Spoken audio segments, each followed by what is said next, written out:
welcome to For the Love of Nature, a podcast where we tell you everything you need to know about nature and probably more than you wanted to know.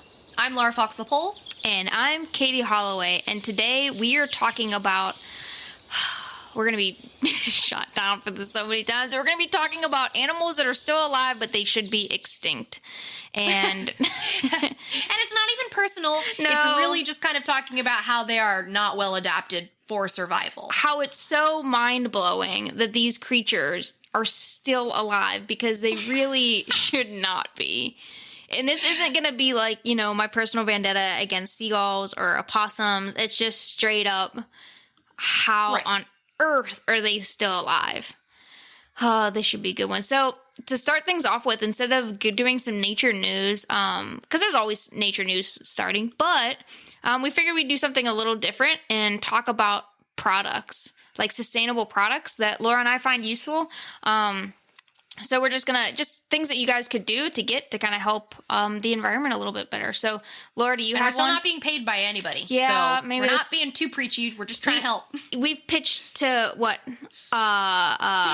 Orkin. You know, then they haven't reached out to us at Pest Control. So, and what's the fry place? Oh, Thrashers in Ocean City. Who's nothing yet? Yeah, no sponsors. So. Maybe yeah, one I got day. one to talk about. My current sustainable product love is Rocketbook. Rocketbook? It's a reusable notebook. Oh, is this the one that you put in the microwave? You can. That's one of the types of Rocketbook. Okay, so they make multiple different types.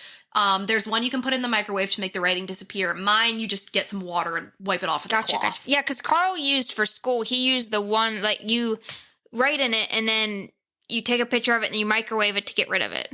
Yeah. This is super similar. It's just instead use water. So the one that I got, it's got like a calendar in it. It's got to-do lists. And then got like graph paper, like with all the little dots. And then it's got lined paper. A couple, like probably 12 pages of each. So the calendar and stuff would help me. Because mine is the to-do list. And like I put... It's for work mostly. Yeah. But I love it because at work, I'm constantly making to-do lists and taking notes from meetings. And so instead I use this. And what you do is you write in it and it's literally with a pen and it feels like a pen. Like it's not like dry erase. You can't just rub it and it comes off. Yeah. It's literally a pen. And then you take a picture of it and depending what you link it to, you can link it to like 6 different things, like your email, Evernote, a work isn't that email. One? What? Can it put into like Evernote? Isn't that one of them? I think so. Like you can pretty much connect it to a lot of different platforms. Yeah. And so when you take a picture, it immediately sends it to that platform. So you can compile like all your notes on the computer as much as you want. And it's saving me so much paper. Yeah. So much paper. I believe it. And for me, it's the calendar part. Because me and my ADHD brain, I live out of an organizer because I have to. I have to. Like, I get way too distracted, can't focus. I go down rabbit holes mentally or through the computer so quickly. Mine has mostly been, I use the calendar sort of, so not only do I have a weekly to-do list, but over the past couple months, I've started like a daily prioritized to-do list. Yes. Because there's so much to do. Sometimes I just do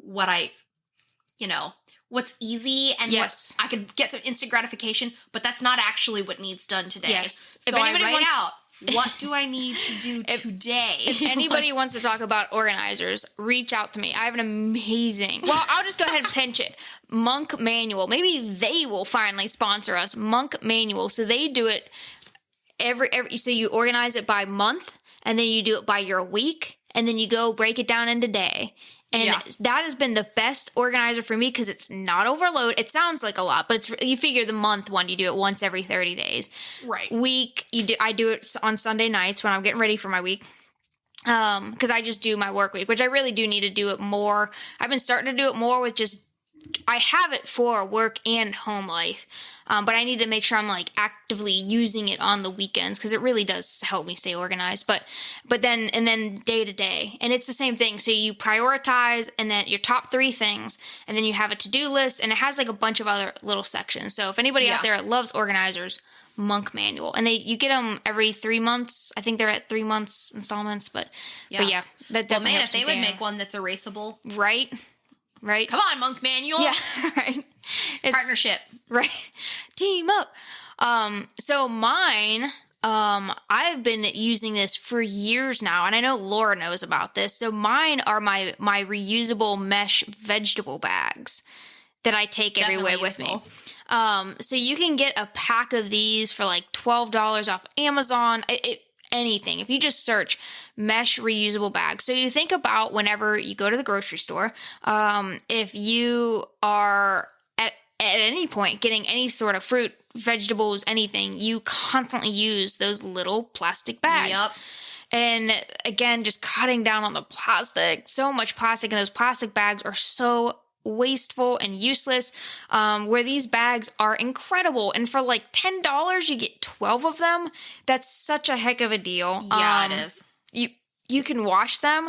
I probably bought my first set probably 6-7 years ago at least, and I still have some of the original ones. So they last a heck of a long time, and they're fantastic, because also you don't have like all the plastic in the drawer and everything. You know what I mean? Like, it's just... Yeah. I think so. When I was being really good about just taking one reusable shopping bag and throwing all my produce in there. Mm-hmm. But since the pandemic, yep. They don't, yes. you're not, you can use reusable shopping bags, but only at the end. So I have to dump everything onto the, so instead I've been trying to put many things in one of those plastic bags, but that is not something that they like either, because they have to pull things out and put it on. Yeah. I need to get some of the mesh bags. Yeah, and they are cheap for how much you figure how much you use them. I mean, the trick, like any reusable bags, is just remembering them when you go to the grocery store. That is hands down the biggest thing for sure. Yeah, the hardest habit.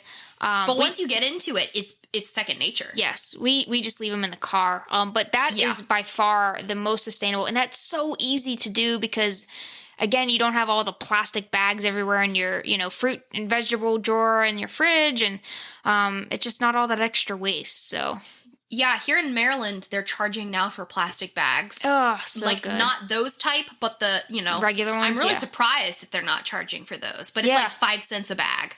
So lots of people are starting to use reusable bags now, even though that's not that much of a, it's probably only 50 cents for most people. But still, it's really nice to see, that there's at least some kind of effort. Texas it's going to be, I think Austin I know has a bag ban, because they're a very progressive city as far as Texas goes.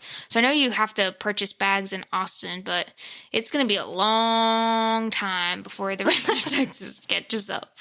A very long time. Alrighty, so do you want me to go first? I can go first. All right. So again, we're going to be persecuted for anything we say in this episode, especially since the first one I'm going after is a very charismatic animal. Which I kind of do have a personal vendetta against, but it's fine. It's fine. I don't, but Laura actually doesn't like this animal. Yeah. I don't wish it were dead. I just think it is way too hyped. Yeah. And too much money is spent on it. Far too much money. And it's not a llama. Laura also hates llamas. Yeah, so, but that's for different reasons. I hate llamas way more than this one. So the first animal that I'm going to be talking about that should be extinct is the giant panda. So hear me out before you jump all over our social media. Actually, jump on our social media and yell at us, because maybe we'll get some engagement. Even if it's hate, bring it. Yeah, we'll take anything. So this is an animal I really have no idea how it's still alive, and honestly, if it wouldn't be for human intervention, to be fair, we're causing its death. It's a very catch-22. Yeah, we're causing the death, but at the same time, we're also helping bringing it back. All right, so pandas are found in southwestern China's temperate broadleaf and mixed forest. There is an estimated 1,800 or so pandas left in the wild. They're about 4 feet tall, which I just love that description because they're talking about like their height. You know, like if they stand on their hind legs? Yes, like from like, you know, which is just funny. Anyway, I just picture a chubby, because it's 200 to 300 pounds. So it's just like a little, again, a little pudgy panda. And everybody who's seen pandas, I mean, they've got a lot of fluff. Yeah. So they are a mammal and part of the bear family, of course. And they're most iconic for their black and white appearance. The cover coloring is supposed to help. Okay, so first of all, this is the first dumbest thing about it. So scientists really don't know why the heck they're camouflaged the way that they are, because this is the dumbest camouflage ever. So the coloring is supposed to help it. This is the only guess we have. Supposed to help it blend in during the snow, so white, and in the shadows, the black. But I guess since like one half of them is always blending in, the other half is always very visible. Why aren't they dotted then?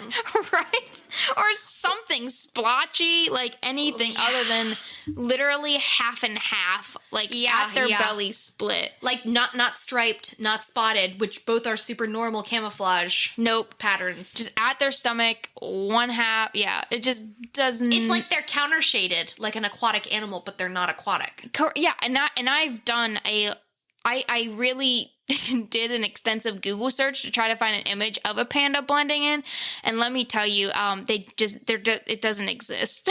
so and who knows? Maybe I've never seen one in the wild. Maybe they're sneakier, but somehow I highly doubt it. They just stand sideways, just like freeze. They'll put their dark end in the dark and the light and then the light. It's like a Kronk on Emperor's New Groove, where he's like sings his own song and he just goes up against the wall. And he sings his own song. They won't see me. Yeah, maybe. All right. So mating and gestation wise, they typically, so that was the first reason they should be extinct, is just their camouflage is just off. Like, just why? Only half of them is camouflaged at one time. So mating and gestation wise, they typically give birth to only one young a year. Which is pretty weird for bears. Which is weird for bears. Yes. And so Kim, our manager, she actually found a neat fact that one panda's conceiving window is like no more than 72 hours long, which is so stupid. Again, why? That's so short. And the fertilized egg just floats around a little bit in the uterus before implanting. You know, she said, you know, for fun, just floating around, hanging out. Yeah. Well, what is ours? It takes a more direct, it's not like chilling there. No. But I mean, our window of opportunity is pretty small like that. Yeah, right? but we have it once a month. Right. Whereas we're a super social species. Yeah. That's a great way for saying we're super social species. Well, no, I mean, opportunity would be readily available. Yeah, where pandas not so much. And then Kim's number 3 is tiny penises make loving hard. That was her point 3. Thank you for that, Kim. So they're mating wise, they have a lot stacked against them. Again, so they only give birth to one young a year. Twins can happen, but typically only one survives. And that young stays with their mom for up to 3 years. So this means a female can only have one young every 3 years. Yeah. They typically reach sexual maturity between ages 5.5 to 6.5. And they die in the wild between 15 and 20 years old. So doing the math. That's not very old. No, it's really not. So doing the math, they have between 10 to 15 years of reproductive possibilities.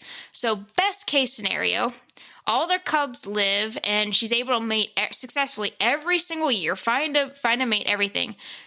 Max 5 offspring in her lifetime. You know, if she's uber successful. Right. Some say they can reproduce every other year, depending on like if it's a super independent offspring or something, but there's so many different variables. It typically is only going to be about no more than 5 offspring if she's extremely lucky and successful. Wowzer. Yeah. So again, that's just, I mean, like primates, not us primates, but like chimpanzees, orangs, gorillas, right. Their young stayed with them for years. But as far as bear go, I mean, they also live into their 60s. You know what I mean? So they have a longer time. Much longer time. Whereas these guys, it's just very short. And that's 5, like, again, if they're insanely lucky. Yeah. So just strike 1. All right. I bet average is 1 to 3. I bet you it is. Yeah. I tried to look up typical, and I think it said about 3. Okay, so now let's move on to the real reason why these animals should be extinct is their diet. Yep. So pandas feed almost exclusively on bamboo. And one would think that since they have such a specialized diet, their bodies would be adapted to eat the diet. And since they've been doing it forever. Forever. But you'd be wrong. Bamboo is so tough, and pandas don't have the gut bacteria to break it down enough for digestion. The panda's gut bacteria more accurately resembles that of a bear that is a carnivore. Right. Or at least an omnivore like all the rest. Yeah. like every other freaking bear out there. Not a strict vegetarian. So obviously, if you have the digestive tract of a carnivore, omnivore, but you can only munch on bamboo, that's a major problem. Strike 2. So strike 3. Yeah, it's true. Strike 3. So strike 4 comes in because there is such little nutrition in bamboo. Pandas can't store enough fat, and that's why they are awake during the cold, snowy winter when so many other bears in cold climates would be hibernating. So to avoid the death of winter and follow the most edible bamboo, they travel long distances to find more bamboo. But if you're going to travel long distances, you probably need something with a lot of nutrition for that long journey. But, oh wait, pandas eat bamboo and don't get enough nutrition from it. So to get enough How are they alive? It doesn't make any sense. It keeps getting worse. So to get enough nutrition from the bamboo, they have to eat between 26 to 84 pounds of bamboo a day. So the 3 typical types of bamboo that they prefer, arrow bamboo, black bamboo, and water bamboo, are all like very thin stalks. So it's not like the big bamboo chunks that you imagine. It's normally like the thinner ones that they prefer. Yeah, I prefer baby carrots rather than regular carrots. Yeah. I imagine it's same like that. thing. The same exact thing. So to eat those tiny thin stalks, 84 pounds in a day. Okay, so that takes them about 10 to 16 hours of their day just sitting and munching. So I lost count already on how many strikes. I think we're up to 4. But at least they have 5. To travel 1,000. They have to travel long distances, spend up to 16 hours a day eating a food that their body can't even properly digest. So yeah, so it's a good thing they're cute because, gosh, they should be dead. There's just no reason. So they're just too specialized, but not specialized enough. Yeah, right. Yeah, they're so focused, but they're actually horribly adapted for that specialization. Somebody needs to have an intervention with pandas. Just be like, listen, you guys are killing yourselves. What about peanut butter? Yeah, something. Add a little protein to your diet. So to recap, their camouflage is against them. Mating and gestation-wise, they're just slow. Nothing works. Their diet is against them, and every way imaginable. And then humans have done a number on them, poaching and cutting down their bamboo forest. And guys, the only reason why they are alive is because humans stepped in. Again, to be fair, we were the reason for such a drastic decline anyway. But I think if we didn't step in, the populations would still be fairly low, given that the world is against them. Yeah, agreed. I think it would only be a matter of time. Yeah. And I mean, some animals, though, if you think about it, though, it's not like there's zebra or gazelle, where they're like, you know, where there needs to be a ton of them. So it's probably already a low population anyway. But the last strike against them is if you ever watch YouTube videos of pandas, I feel like that should be enough evidence as to why they should be extinct. So just, they're clumsy, not agile, just so genuinely cutely dumb. I could have just linked a bunch of YouTube videos for this episode and been like, this is why they should be dead, and left it at that, but I decided to be a little bit more scientific approach. So that is why pandas really should be extinct. Poor pandas, man. They just poor pandas. They just can't get a grip on life. Yeah. For me, it's just, I like them as an animal. I just hate how much money is spent on helping them to survive when they're so poorly designed, and there's so many other things that also deserve to live. Like one of my animals that I'll talk about later. All right. You ready for mine? I'm so ready. Mine is almost the same thing going on with as to all the problems. Mine is also sometimes called a bear, but not actually a bear, and it's the koala. No! Which I love koalas, but yes, they should also be extinct. They're cute, but it's a poorly does not make sense. Go ahead. Go for it. So just a brief bit of natural history. They're native to Eastern Australia, but they've been introduced to Western Australia and some islands. They're arboreal, meaning they live in trees, anywhere from 11 to 26 pounds. They're grayish-brown fluff balls that look look kind of like bears. Yeah. And they have real freaky feet. I knew that they had weird feet, but I didn't know how freaky their feet were. So the front foot looks like it has 2 thumbs and 3 fingers. It is, yeah. And then the back foot has a big fat thumb, and the second and third fingers are connected at the base, but have separate claws. I got to hold a koala when I was in Australia. Oh. Yeah, so they should be extinct, but they are also very cute. And they are a marsupial. Yes. So, why is it bad at survival? Because everything. Number 1 is the diet. Just like the bamboo with the panda bear, this guy, they depend on eucalyptus. It is the bulk of their diet. But not just eucalyptus, because there's 350 species of eucalyptus. Oh, I knew there were a lot. But no. Yeah. Koalas only eat 20 of them, and they only prefer 5 species. Which is like the panda, because there are like a lot of different species of bamboo. Right. They'll eat, and I think it was like about the same. They'll eat like 15 of those like couple hundred that there are, but they prefer 3, which again is like, you know, if they see a bamboo that they could eat, I could just see them being like, you know what? I'm just gonna wait and just death first. Death first. So it's the bulk of their diet. And just like bamboo, it's super low nutritional value. And like the panda, their guts aren't really made for it. They do have specialized gut bacteria, unlike the panda, but their intestines are not long like an herbivore. Mm-hmm. They're shorter like an omnivore. So only 25% of the fiber that they eat is actually absorbed. So... Guys, come on. Yeah, so wasteful. And then... Unlike the panda who eats all day long, these guys eat a little bit and then just give up and sleep for 18 hours.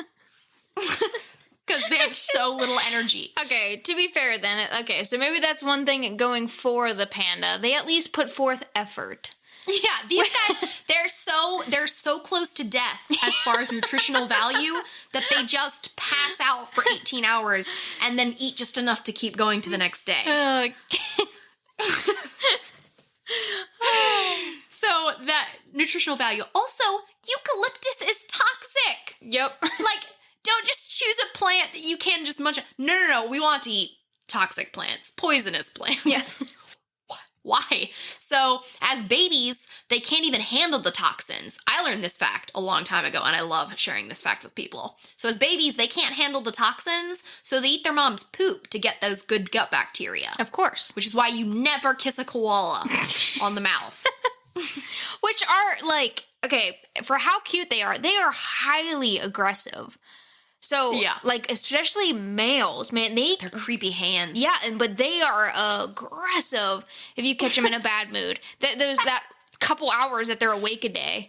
That, you know, I'd be cranky too. They're so like they're just like wasting away to nothing. As babies, they're traumatized because they have to eat their mother's own feces.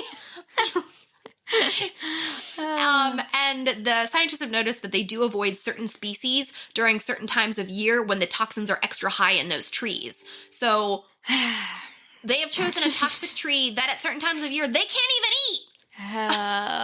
Koalas, you're killing me. For how cool Australian animals are.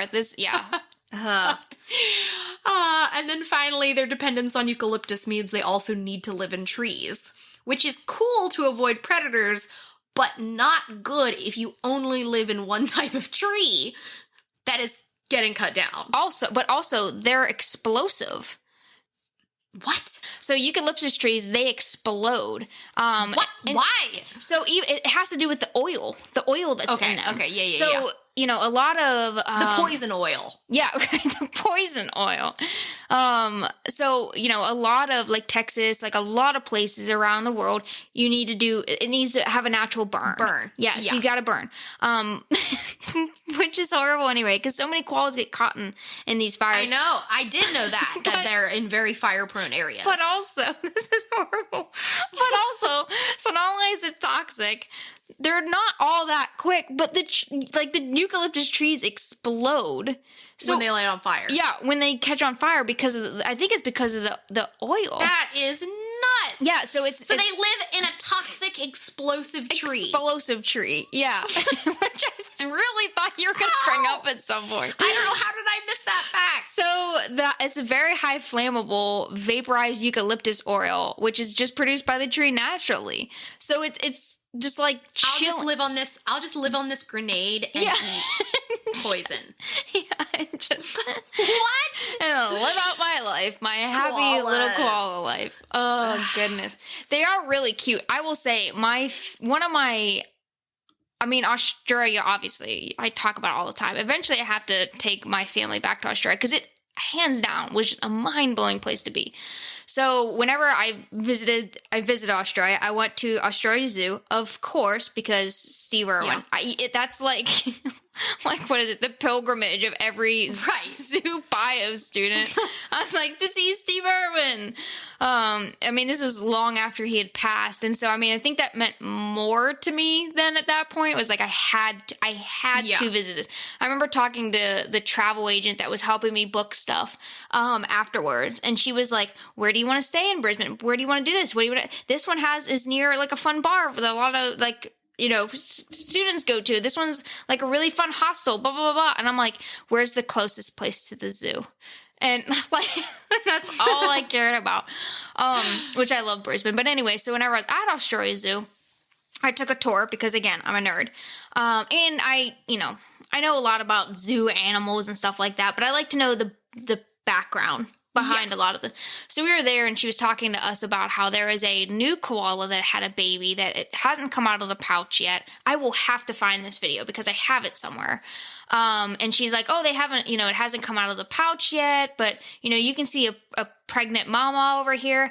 And right as she got done saying that, guess who comes out of the pouch? The baby! So, of course, she's, like, on her radio, like, guys, it came out of its pouch. And then, like, here comes a keeper running with a camera to get pictures and stuff.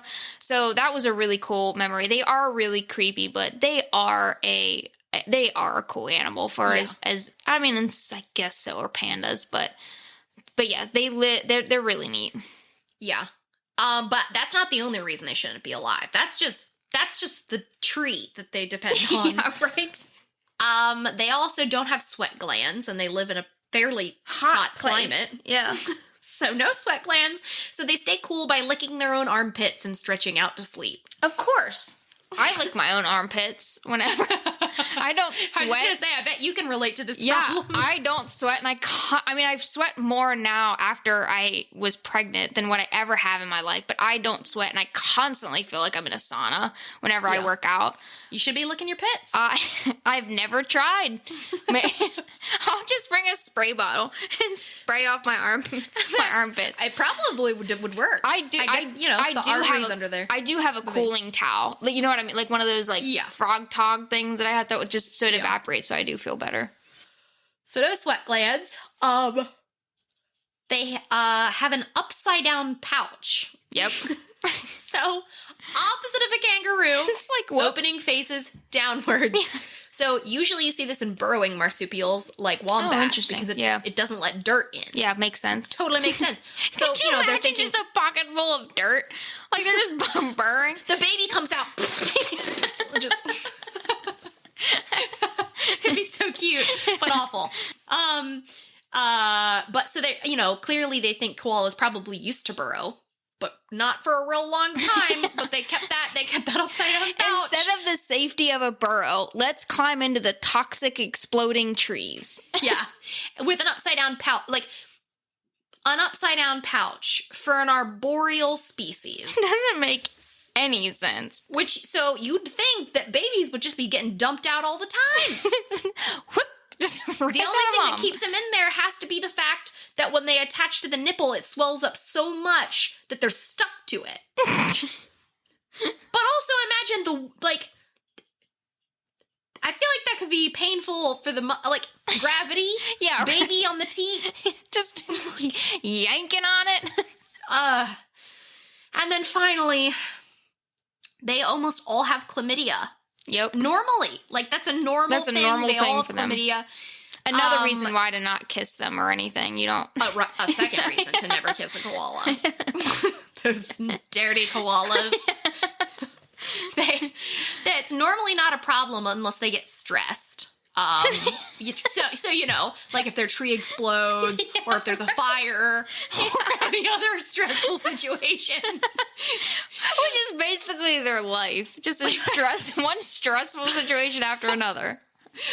But some scientists believe it's a natural control mechanism that makes sure the population doesn't get too out of control and only the strongest survive. As if everything else isn't controlling their population. Right. Let's also give them chlamydia. I cannot. I'll have to go back and find that video and see if you can tell. Because you can tell it comes out of the pouch. And I'll have to see if you can tell if it comes out upside down. Right. It would look probably like it was giving birth. I don't remember it being that birth. weird. I'll look back and I'll try to find the video and post it. So all in all, koalas, terribly designed for survival. And surprisingly, they are not endangered, but 80% of their habitat is gone, so they are threatened. Yeah. And that's the koala. He said that so deadpan, and that's the koala. Goodness. Alrighty. So my second animal isn't as harshly evident as the first one as to why they should be extinct. And although I'm going to go into to single in on one specific species, I feel like this example is with several of this group. So what's the species? The Tungara frog. So Never heard of it. yeah. And you love frogs. Laura loves frogs. Spreading that rumor around. Again, once back in the day when Laura and I worked at the zoo together, she did what was it called? Frog Watch. Yeah, I was a Frog Watch chapter coordinator. And because of that, everybody thought she was obsessed with frogs, and she wasn't. That was, right, which, I mean, frogs are really cool, don't get me wrong, but that became what's her your thing. animal, Laura? Yeah, totally, everybody just assumed that she was, and not even oh, Laura must like frogs. No, they all assumed you were, obsessed with frogs. And knew everything about them. Which was so funny. So for those of you who don't know, frogs in a lot of tropical regions in general are having a really hard go right now because of chytrid fungus. So chytrid fungus is just that, a fungus that is mostly moved around from humans who go into one forest then another, carrying the fungus as fungus spores as we move along. But it can also go from frog to frog. Once a frog is exposed to chytrid fungus, the fungus grows onto their skin, which for a mammalian species, it wouldn't be so bad. But for a species who breathes through their skin, like frogs do, this is pretty deadly.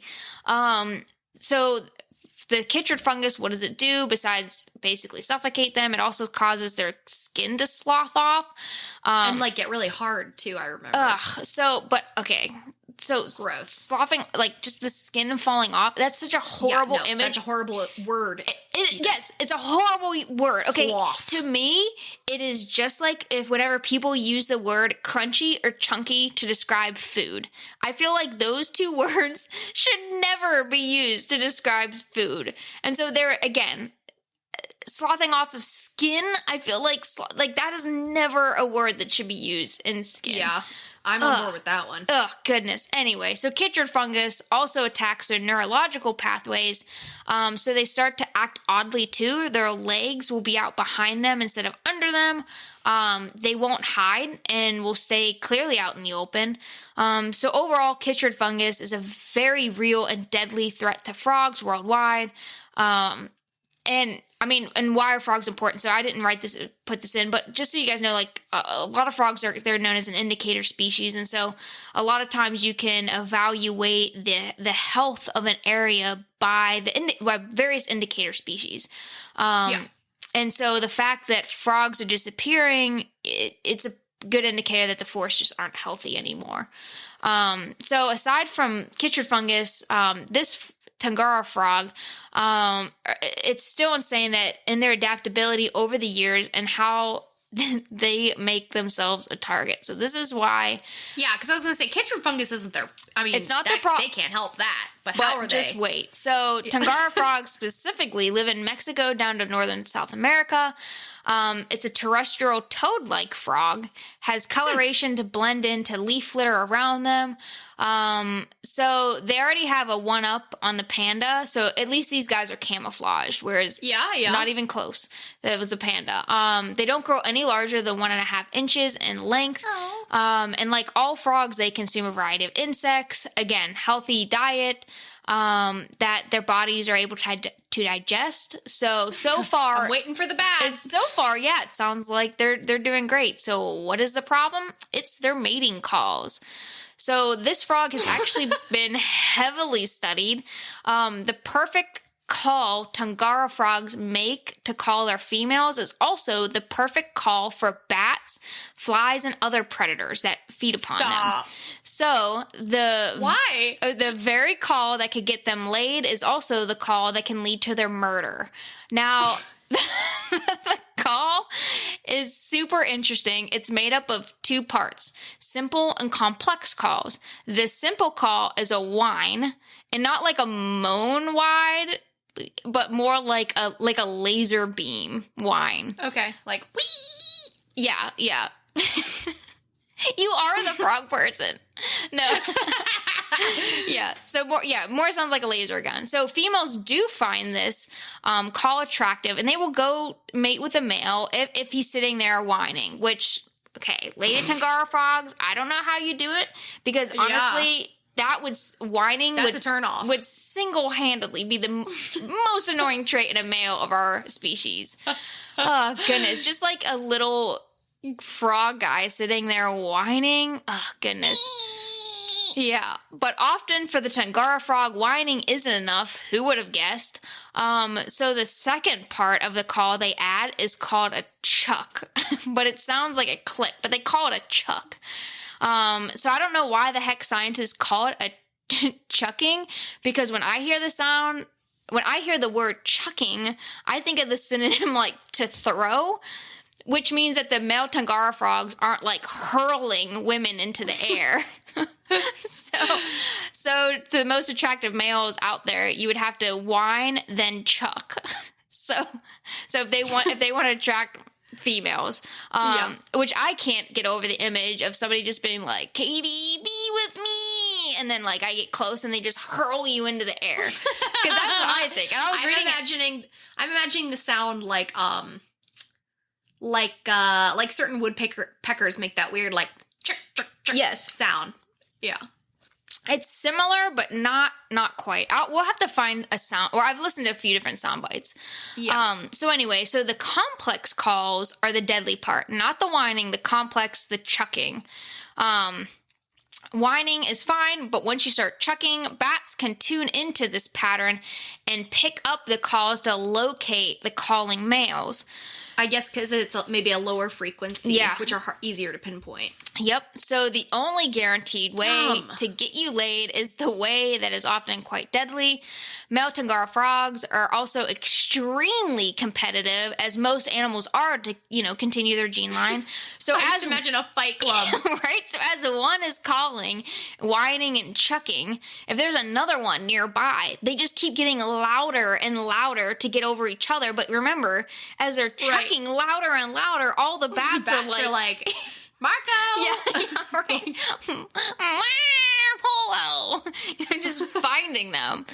So it just makes them such a large target. So often, if the frogs do see the bats nearby, they will stop calling.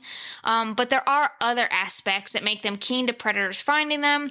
So not only does the call attract predators, but the things that ladies like is also rippling the water. So they have to whine, chuck, and ripple the water. Be the most obvious they possibly could. Do they also have like little flashing lights on their heads? Yeah, right? To be like, here I am, guys. Here I am. Yeah, no. That would be... They put up little neon signs with like... Bing, bing, bing, bing. Yeah. So they just have very high standards. So obviously, bats and other predators... High to a point. Yeah. Because they like whining. Yeah, right. Guys. Maybe this is all just a ploy for how they want to get rid of all their males. Yeah, right. Like, the sex is fine, but like, let's get rid of them. Yeah, we don't need them anyway. So rippling the water for echolocation is a literal bullseye as to where the male frog is, because they're like kicking their little back legs to cause the ripples. So they're whining, chucking, flicking their little back legs. Yeah, and literally, so just a bullseye of all bullseyes could be. And so that increases the bat's ability to locate a frog, and they are 36.5% more likely to have bats dive bomb their love parade, basically. Dang. Yeah. Maybe what the females are attracted to is like they want like thrill seeker, like they're thrill seekers. That's their jam. Is the thrill. They want it to be freaking dangerous, and they want that man to like be so brave. That's their thing. Maybe you do need to start giving them little light hats to be like, does this make it more dangerous? What I'm exactly picturing when I said that was like those little red cop lights you can pop on top of your car. Oh yeah. But it's on their tiny little head, just they're tiny swirling around. Here I am. Let's make it dangerous. Let's get dangerous. Yeah. So not only does the rippling give them a way to breed, as does the calls, but they also mate in very shallow ponds. So they're just super exposed, making ripples, a bullseye around them, whining and chucking their little hearts out. It's just a very deadly combo. So poor Tangara frogs already have chytrid fungus, on them or around in their atmosphere to deal with. Then everything about their mating calls is against them. So I have no idea how this frog even made it this far. Yeah. 35% chance of being eaten is nuts. And that's 36% up of just making the ripples. So it's already like a high percentage, which I didn't see the actual...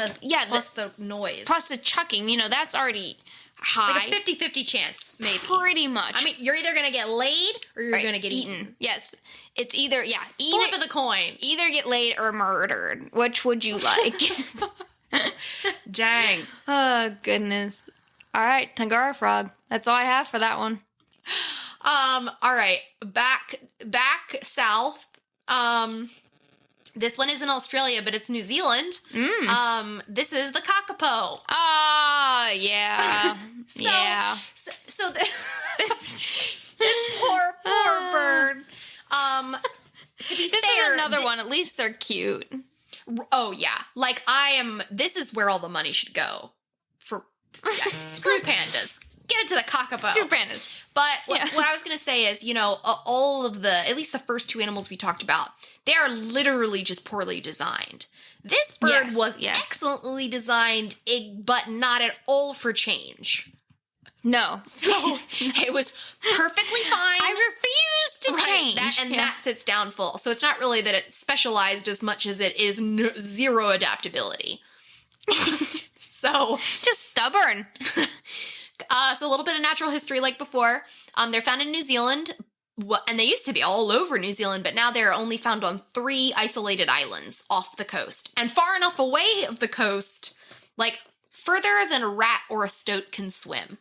That's the measurement. This is like the moose. Yeah. How fast a moose can run. That 3 times faster than me. 3 times faster than Laura. It's farther than a rat can swim. Oh. Well, let's just start. We'll make like an animal measurements book. Yeah. Yes. Okay. It's a big chunky parrot that looks like a Muppet. Like it is a. It does look like a Muppet. They're green and black and brown backed, and have yellow-green underparts. They have a disc of bristle-like feathers around their face that makes them kind of look like an owl, which their scientific name is something about being owl-like. Oh, interesting. Yeah, that makes so sense. They're like a parrot and an owl kind of mixed together. They got itty-bitty wings that you really can't see very well. And when they stand... Well, because they're useless. Yeah. Then when they stand, their face is almost touching the ground. So they stand horizontally. So perpetually bent over. And only when they get disturbed do they stand up straight. They eat seeds, fruits, vegetation, fungi, pollen, really anything vegetarian, but it's very seasonal depending on what's out there. And like all parrots, they live a really long time, anywhere from 45 to 60 years. So Crazy. They had the perfect life on their little jungle island, you know, eating their fruits and veggies and being chubby, cute parrots and living a long time. The reason it's bad at survival, as I said, is adaptability. Because this bird's biggest downfall is that it can't fly. No, not even like a chicken. Yeah. Well, you know what I mean? Where like a chicken can kind of fly. They choose to stay on the ground. Right. But if they need to, they can fly. Right. No. And not like an ostrich where at least you're big enough. Yeah. So I was going to say, so this is the world's only flightless parrot. So there are other flightless birds, as we've talked about before. But not a parrot for crying out loud. So it's unable to escape from predators, which didn't used to be a problem, but is now a huge problem. This started way back, even before European settlers ever got to New Zealand, and it started with the introduction of a Polynesian rat in the 13th century. So they've been dealing with issues again for 700 years. But it gets worse and worse. So we love our tragedies. So most other flightless birds have some means of escape. Penguins can swim away. Ostriches can run very fast. But the kakapo can only climb a tree if it can get up in one in time. And that is by flapping its wing nubs as it tries to scrabble up a tree for dear life. Claw, yeah. And it can parachute down on those stubs. Which is not graceful. I'm sure. So, can't fly away. It is only designed to camouflage. So its normal reaction to danger is to freeze. And it is perfectly camouflaged. But it is, camouflage really only works against their original predator, which was birds of prey. Not anything that hunts with scent, which is pretty much all mammals. Oh, yeah, all mammals, so that's... And especially if it's a rat, you said, right? Yep. Yeah, so especially if you're eye level with it. So its camouflage is from the air, not looking directly at you. No, right. Yeah, it's a little late to freeze once you've been found. But yeah, so the poor things can't fly. Not only that, that's like the major issue. They have no real defense. The other major issue is reproduction. So this is a little bit their fault.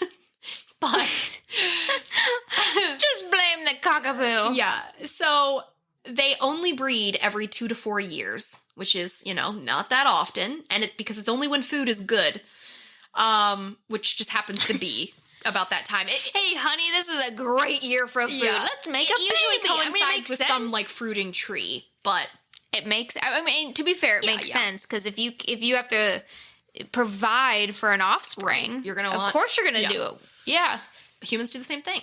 Yeah, right. So they only lay every 2 or 4 years they only lay 1 to 2 eggs, which not very many. So we're kind of in the panda boat here. which the mom takes sole responsibility for. And that, I think, is mom. the major problem because it's only on them to make sure that those eggs survive and those babies survive. That's a lot of responsibility. For a flightless bird, yeah.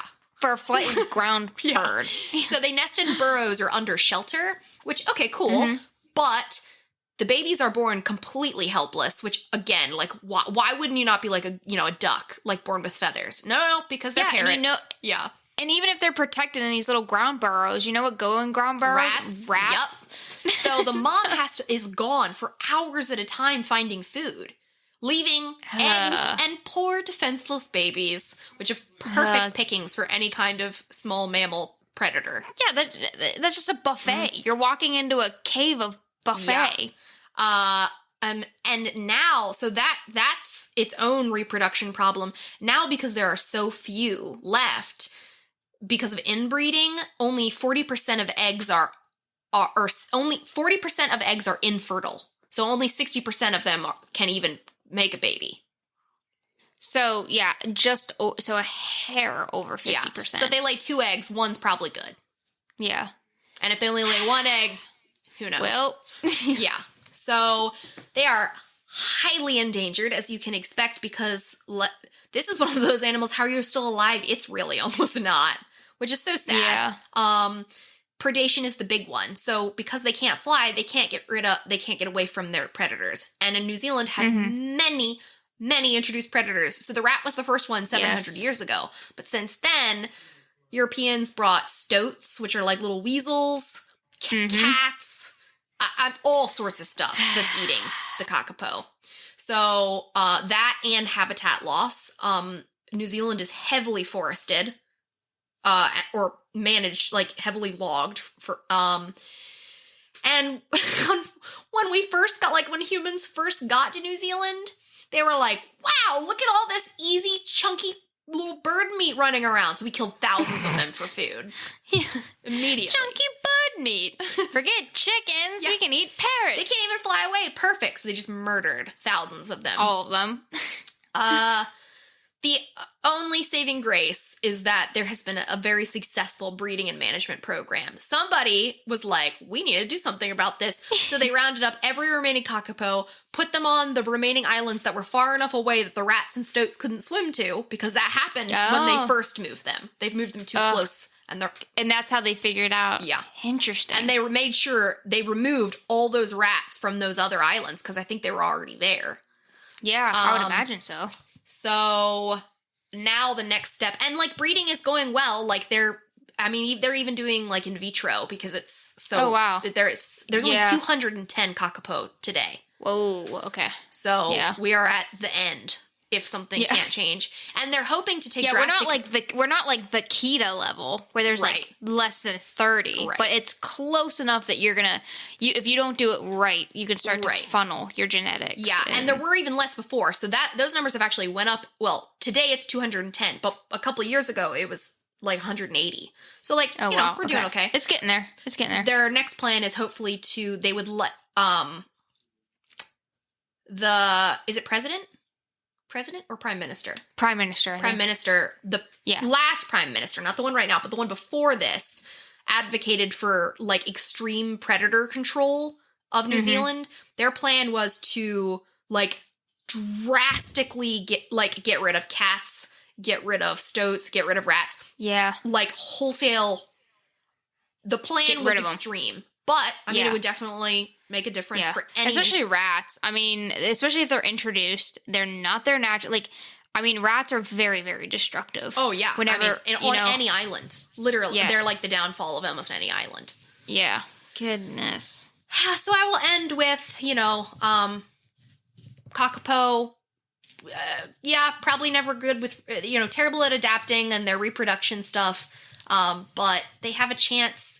if things get fixed, because we really did make the problem for them for sure. Yeah. I mean, they weren't helping themselves at all. Right. But we just made it worse. Right. And then give a shout out to, I found, while doing my research, a podcast called Kakapo Files. So I haven't listened to it yet, but I'm going to. And so, Kakapo Files. Check it out. Yeah, we'll have to, for sure. All right, everybody. Go ahead and go slam us on social media for how much you think pandas should be, alive, or koalas. Just to get up our engagement numbers. But yeah, so you can check us out on Instagram, Twitter, TikTok, at FTLON, Footlong, For the Love of Nature. And we will talk to you all next week. Tune in next week.